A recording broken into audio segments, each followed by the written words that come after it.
pomeriggio e ben ritrovati ad una nuova edizione del TG Flash di New Sicilia, che apriamo con il ritrovamento di importanti tracce sulla scomparsa di Salvatore Chiofalo, sparito dal 27 agosto 2016 e probabilmente vittima di lupara bianca. I carabinieri della compagnia di Barcellona Pozzo di Gotto hanno operato stamani numerosi sopralluoghi tecnici nell'area boschiva e montana, stanno ricostruendo anche con l'utilizzo di tecnologie più avanzate gli ultimi spostamenti della vittima. Le indagini sono state riaperte grazie all'apporto di nuovi elementi investigativi e già risultano indagate diverse persone per l'uccisione e la soppressione del cadavere dell'uomo.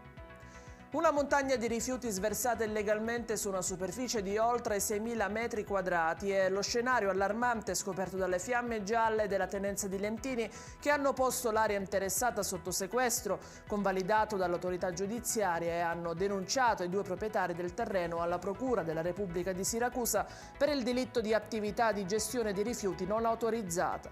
La discarica è stata individuata dai finanzieri, che hanno rinvenuto cumuli di immondizia costituiti per lo più da lamiere, lastre di Eternit, pezzi ferrosi ed altro materiale di risulta estremamente pericolosi per la natura e per le persone.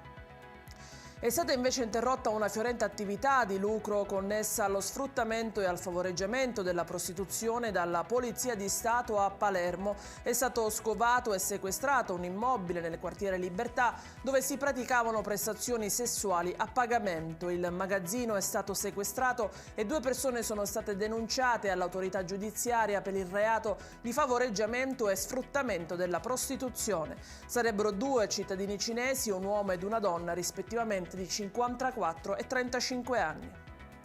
È in chiusura la classifica generale di Ecosistema Urbano 2022. Catania è all'ultima posizione nel rapporto realizzato da Legambiente in collaborazione con Ambiente Italia e Il Sole 24 Ore, che fotografa le performance ambientali delle 105 città capoluogo di provincia d'Italia, prendendo in esame 18 indicatori raggruppati in 5 macro aree in base ai dati registrati nel 2021. Il resto dei capoluoghi siciliani riescono a guadagnare posto nella classifica generale. Agrigento 58esima, Trapani 61esima, Ragusa 66esima, Enna 80esima, Caltanissetta 90esima, Siracusa 96esima, Messina 98esima e Palermo 104esima. È tutto per questa edizione, il TG Flash ritorna alle ore 18 con nuovi aggiornamenti. A più tardi.